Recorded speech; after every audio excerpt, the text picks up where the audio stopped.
Your food choices. Why? Welcome to the stage. Blood is first reaching. Make sure that you stay tuned.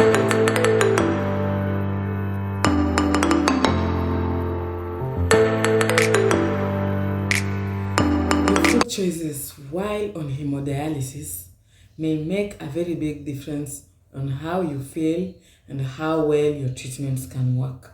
Thank you so much for joining me yet to another episode of Smart and Healthy Lifestyle.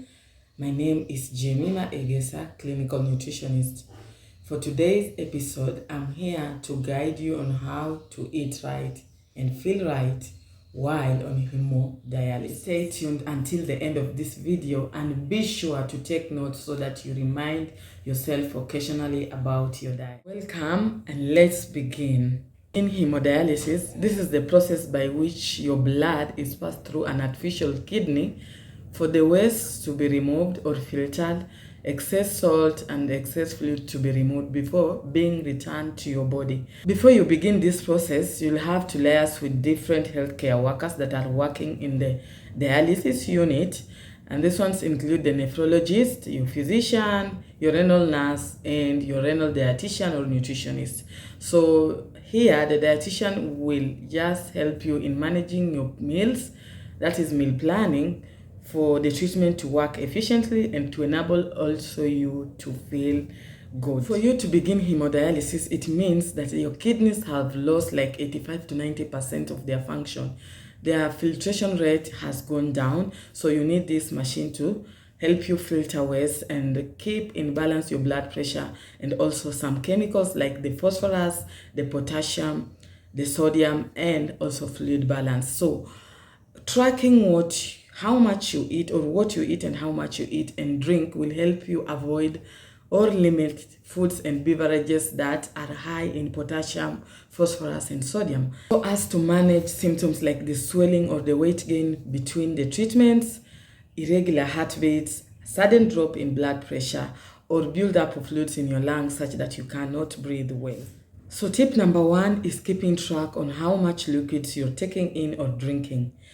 And liquids will include water and other foods that are in liquid form, like the gelatin, the ice cream, the milk, of course. And then we have also fruits and vegetables that have a lot of water, like the watermelon, the celery, the lettuce. Controlling your fluid intake will help you have a proper dry weight. That is the weight after hemodialysis has removed all the extra waste and fluids from the body. So if there's too much fluid again, it will affect your treatment, cause muscle cramps, and even cause a drop in blood pressure. So we are interested in your dry weight and managing your blood pressure. So controlling your fluid intake is limiting your salt intake also, because salt will make you feel thirsty, so you will want to drink more water. It will also lead to fluid retention because it is retaining so much fluid, which may also affect your blood pressure. Then if you feel thirsty, you are advised to chew on your hard candy that is sugar free, and then also rinse your mouth well and spit. Number 2 is trying to control your potassium levels in the blood. When your kidneys are very healthy, of course, they try to control the right amount of potassium so as to enable your heart to beat steadily. Now that your kidneys are not working well, eating too much amount of foods that are rich in potassium may make the levels of potassium to rise so much in your body, affecting how your heart is going to beat, and it may also lead to death. So you can also work out with your dietitian to help you limit the amount of potassium rich foods that you're going to take in. Of course, they will keep track on what you're eating in the morning, lunch, and during the snack. Some of the foods that are high in potassium are avocado, bananas, tomatoes, and those that are low in potassium levels are include like apple. Tip number 3 is controlling the amount of phosphorus you're taking in, because too much phosphorus levels in the blood will affect your bone health in such a way that it's going to draw calcium, a mineral that is very important in bone formation.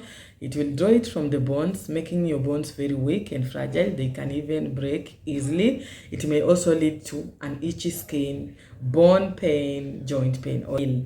Unfortunately, many foods that contain protein, they have this high amount of phosphorus, like milk, meat.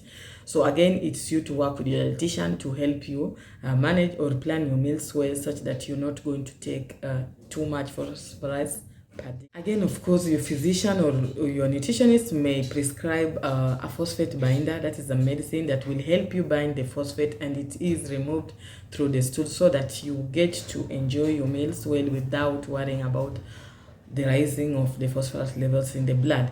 Also, try to read your nutritional labels while shopping for any packaged items from your supermarket or any of your groceries. Of course, it will also help you in managing your phosphorus levels. If you are on hemodialysis, you'll also be required to increase your intake of protein, which will help you in healing of wound, improving your immune system, and also strengthening your muscles. So one thing we recommend is choosing proteins that have high biological value, that is quality proteins from the meat, the eggs, and the milk. Of course, these proteins also, we have seen, they have high amount of phosphorus. So again, you have to work with your nutritionist to help you limit the amount of those proteins that you're going to take.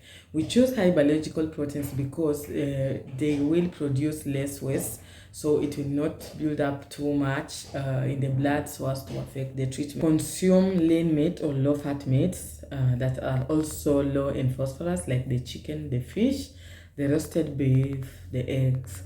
Limiting your milk intake, like to half cup or 1 cup per day, will be very enough for you. So again, you'll have to work with your nutritionist to help you in choosing the sizes of the limits you're going to take, okay, the amount general that you're going to take. Number 5, limit your sodium intake. We've seen that when you increase the intake of your sodium, that is, which is part of salt, the table salt, it will increase your thirst, so you may want to drink more liquid. It will also lead to fluid retention and affect your blood pressure. So you can cook your foods without adding table salt. Also, limit those foods that are packaged and have high amount of salt. So you'll have to read your nutritional labels. Mostly choose fresh foods because they have no added salts. Avoid salt substitutes because they have high amount of potassium levels. So do people on hemodialysis need to increase their caloric intake? Yes and no.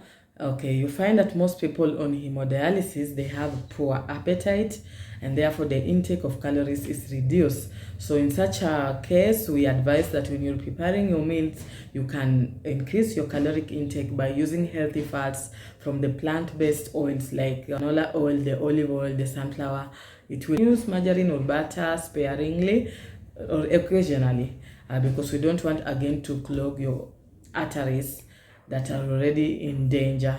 So if you're diabetic, you will need, of course, to observe your portion of the caloric intake, your portion size of the carbohydrates mostly. If you're overweight or obese, you will be required also to control your caloric intake so as to manage your weight. At one point also, you'll be required to take your dietary supplements because one, there is reduced intake because of poor appetite, and somehow hemodialysis removes some of the vitamins and minerals. So before taking these dietary supplements, kindly talk to your physicians and to see how they are interacting with other treatments. Thank you again for camping here until the end of the video. In my next video, I'll be talking about food preparation tips or cooking tips or for people on hemodialysis, because cooking methods or food preparation methods will also affect how much amount of these chemicals like the sodium and phosphorus that are retained in the food and how they are going to affect again your treatment. Do not fail to subscribe if you are new and hit the notification bell so that you are notified on the new video that is going to come.